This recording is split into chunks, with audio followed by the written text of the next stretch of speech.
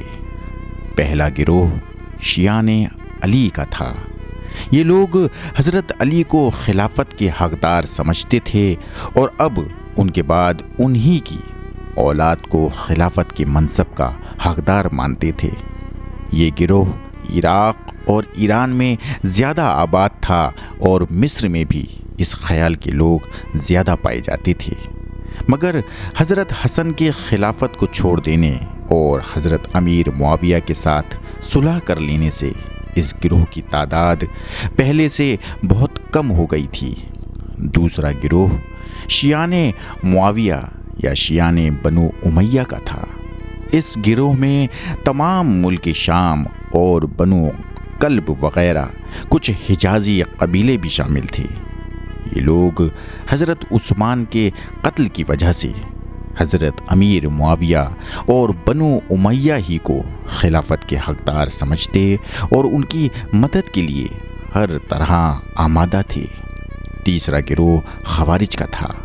یہ لوگ شیعان علی اور شیعان بنی امیہ دونوں کو گمراہ اور کافر یقین کر کے ان کے مقابلے میں ہر قسم کی قوت اور شدت کام میں لاتے تھے۔ انہی میں منافق اور سازشی لوگ بھی جو متفقہ طور پر عالم اسلام کے دشمن تھے ملے جلے رہتے تھے۔ ان خوارج کی تعداد زیادہ تر ملک عراق یعنی بصرہ، کوفہ اور ایران میں موجود تھی۔ ان تینوں گروہوں کے علاوہ ایک چوتھا گروہ بھی ایسے لوگوں کا موجود تھا جو ان تمام جھگڑوں اور ہنگاموں سے الگ تھلگ رہنا اور خاموشی کے ساتھ زندگی بسر کرنا چاہتے تھے۔